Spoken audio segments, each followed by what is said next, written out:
Hello and welcome to the HeartWorking Dad Podcast. You may notice this podcast isn't going to be as professional, actually.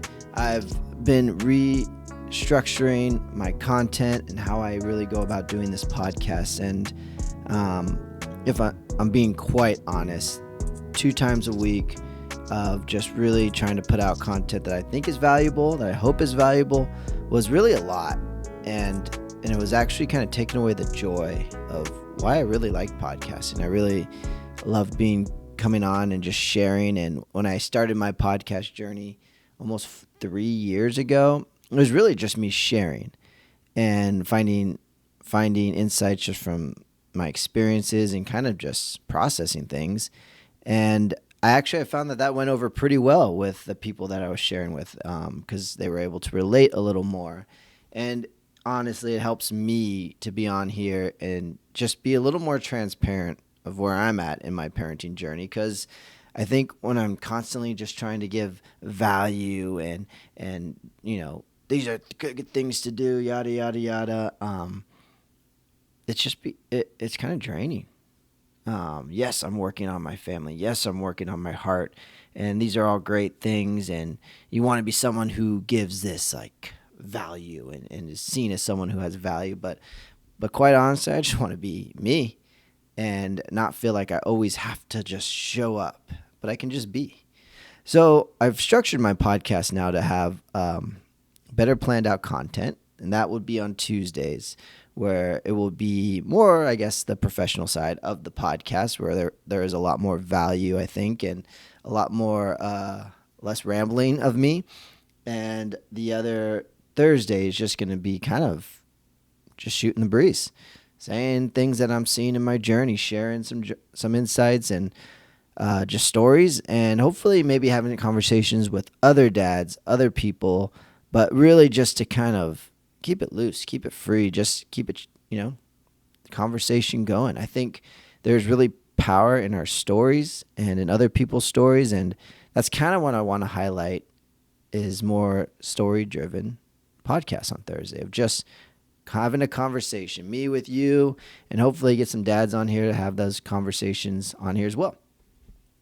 So what am I going to talk about? Well, I just got back from vacation. We had a wedding that we went down to see my family and go to this wedding. And, when we were staying at my cousin's house, I was looking for something to watch for all of us. And we didn't know.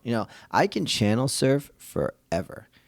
And when I finally find something to watch, it just turns out that usually my wife is here for that show of me spending 45 minutes trying to find something. And then when I find something, I pretty much go to sleep. And so I spent 40 minutes, probably not 40, but searching what to find. I actually landed on Honey, I Shrunk the Kids. It's been a long time since I've seen that show. Maybe you've seen it, maybe you're not. Maybe you haven't. If you have seen it, it's probably going to date you to maybe you were a kid in the 90s, because that was me, a kid in the 90s. And if you're born past 2000, you probably never heard of it, don't even know what it is. Let me explain. It's a Disney movie back when they made great movies. And it stars a scientist. He's making this device that can shrink things. And it doesn't work, and he's PO'd. He goes to his conference, and while he's at this trying to sell this machine, even though it doesn't work, the kids stumble in the room. Like one of the kids hits a baseball. It actually does something to the machine that makes it work, and it turns it on. So that they go up to get the baseball because he broke the window, and there's 2 families. There's the scientist family, and they have an older daughter and a younger son who is just like the father, a scientist. And then they have the next door family who is really outdoorsy. Like they're planning a big fishing trip, camping trip. And there's the older brother who is not so outdoorsy or kind of coming into his teenage years, too cool. And then the younger brother who is just arrogant, loves everything, loves hunting, loves fishing, and that's kind of how the family is. That arrogant younger brother is the one who hits the ball, breaks into the window, fixes the machine somehow to get it to work, turns it on. The 2 younger brothers from each family go up there to retrieve the ball, and boom, it shrinks them. And then the the sister and the older brother go out to see what's going on. Boom, it shrinks them. And then the dad comes home, gets mad because the machine doesn't work, sweeps up the kids, and then takes them out to the trash. And now they have to journey from across their lawn back to the house to get home. And that's kind of the premise of the story. I might have ruined a lot if you haven't seen it. It's a good movie. So watch it. But while I was watching it, there was just exchange between a father and the son. And it totally hit me of kind of where I'm at in this season, or maybe season to come. It's the next door neighbors, the outdoor family, and the son the dad hears that his son got cut from the football team. And he's like, what? He got cut? Why didn't he tell me? And he's all upset. And he's like, he didn't want to get you upset. Don't push him. Because, when you push him and you tell him, it makes it worse. And, the mom's trying to protect the son. So, but the dad goes in there and goes, son. And he's trying to encourage him. He's trying to connect with him. He's thinking that his son got cut from the football team. And he goes, son, when I was your age, I was barely bigger than you. I was super small. But you know what I started doing? I started hitting the weights. And he's like, talking about getting strong. And he goes, I put on 30 pounds of muscle, and I went out there and I dominated on the football field, sharing his story. And I'm sure that, that is his story. Like it's one of those things where he overcame odds. He came back and he was a stud on the football field because he worked hard and trained, for it. And the son is just kind of looking, yeah, Dad, whatever. I know you were cool. I know you were big and strong. And he's just like, I'm not that, but he's like, the dad's trying to encourage her. He goes, I'll make you a bet. You do these weights for the summer, and you're going to be tearing everyone's head off. And so the son is like reluctantly agreeing, and he just kind of starts, doing the weights. And I sat there and watched that, and I realized I am in that exact same space right now. With my son, he's becoming a teenager.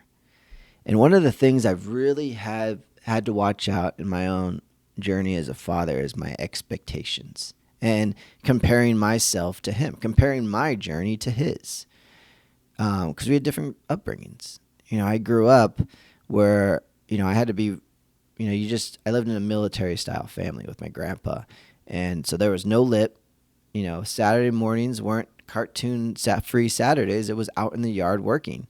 I got to watch some cartoons, but it was always interrupted by having to go out in the yard, work for like 5 hours in the sun, digging holes, pulling weeds, and just there was a lot of expectation that he had because he was military style. You had to earn your upkeep in the house. And it's not wrong. I mean, I see the value of it as I grew up. But now here I am, and times are a little different. I don't have a huge backyard that he can upkeep, although even in the little bit that I have, he still doesn't really upkeep. But the thing is, I started having these expectations that my son should be responding the same way I do. When I ask him to get a job done, he should get it done right and should be responsible. And right now, that's not the case. And we're working on that. As a family, this is something we're trying to work on, we're addressing, but it seems like it's a constant battle. And now that he's almost 11, I just see that there's this teenager coming out of him now. Before when he was a kid, it's whatever you say is almost gold to your children at a certain point. When they're young, they hear your words. Like my daughter, she's still just, when I talk to her about things, she just hears and she's like, oh, you're right, Dad. And and my son was that way too, up until now, where it's starting to, we're starting to butt heads a little bit. And I just saw this dad trying to connect with his son, trying to encourage his son, but it wasn't happening. And his son was just feeling the weight of his dad's expectations, the burdens that his dad was placing on him when he's just trying to figure out things. He's a teenager. He's trying to figure out life, and he just knows, though, but he doesn't. It turns out he didn't actually get cut from the football team. He quit the football team. So he didn't even that's not what he wanted. He didn't want to be a football star like his dad. He wants to do his own thing. And I think we can easily just kind of fall into this thing that because I was this way, my kids should be this way, or what I want for them is best, so they should want that. And honestly, our kids aren't going to want the same things that we want. They're different people. They're unique. Sometimes that happens. Sometimes you get a family who's always into sports, always into football. And right now I've noticed because, one thing I'm into is working out just because I enjoy, I'm trying to just battle my dad bod, but I need the exercise because it helps me burn out frustrations. It helps me function, because if I didn't work out, I would be really tired and just I'd find myself really lazy and falling asleep and out of shape and probably diabetic. I'm borderline diabetic because it's in my family. But I enjoy working out. I think it's good to take care of yourself. My son's not really right there. So, I'm like, let's go for a run. And he's like, I don't want to go for a run. You crazy? And I took him for a run, and it made him so angry. Like, I don't want to do this. I got a cramp. I don't want to run 3 miles. It's 100 degrees outside. And I'm like, why don't you enjoy these challenges? Why don't you enjoy being pushed? And the thing is just we're different in that area. And that's, in me doing this, it's not always going to necessarily connect with him. And so watching this really, it kind of gave me just that picture, like that's me right there, speaking to my son, and my son not being able to hear it. I think we both have, I think that dad had good intentions. He wants the best for his son, and he wants to connect with him in sports, and I do too. I have the best intentions. I want to connect with my son on the things that I'm doing right now, but that's not what my son is where it's at right now. And I got to find ways that we can connect on a level basis, or just, we don't have to share those same interests, but find a way to connect with him that isn't pushing my interests on him, that isn't pushing my expectations on him. So it was just really kind of educational. It really made me think, and it kind of just opened my eyes a little bit, because I was like, I don't want to butt heads with my kids. With my kids, I don't want to butt heads with my son, and I know as he grows into a teenager, it's probably inevitable.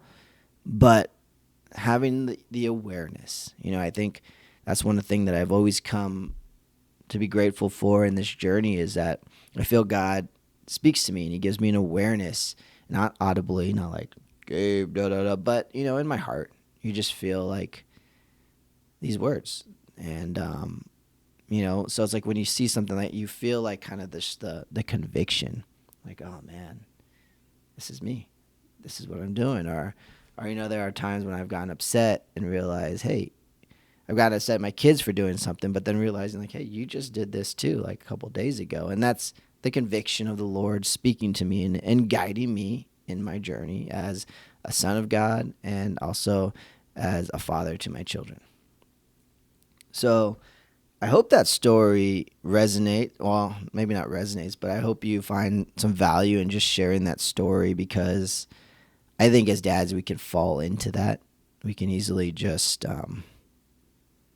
have these expectations over our kids. And I know I've talked about in the past that we do need to have, we need to expect that our kids are going to do the things, they take care of responsibility. Like, we can't just not have expectations and let them do whatever they want.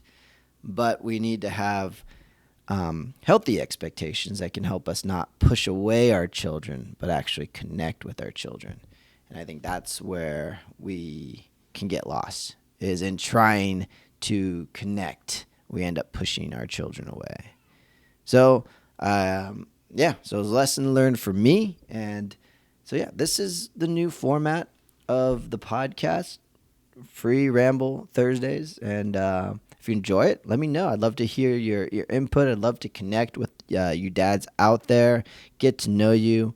I will open up. If you have a story, you have a father experience that you think is valuable and something you want to share, I'm going to start opening up to having conversations with other dads, because I think we grow from each other. We learn from each other. This is a journey that we're all on, and we can all take from everyone's journey, from everyone's story. So if you're interested, you can email me at theheartworkingdad@gmail.com, and just say, hey, interested in talking, and share a little bit about your story. I'd love to get to know you, and go from there.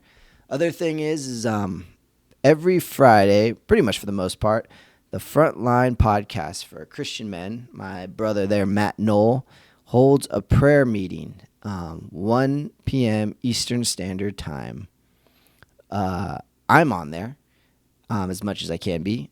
But I would love for you guys to be on there. I want to open it up. I've had that conversation with him, and I think it's been just an amazing thing. Like, honestly, there is spiritual warfare, because so many times I'm like, man, I'm working or I'm busy. I don't think I can get away. And there's always just push not to show up. But every time I show up, man, it is so encouraging just to see guys from around the world. I mean, there was someone from Egypt, and just praying, men praying for each other.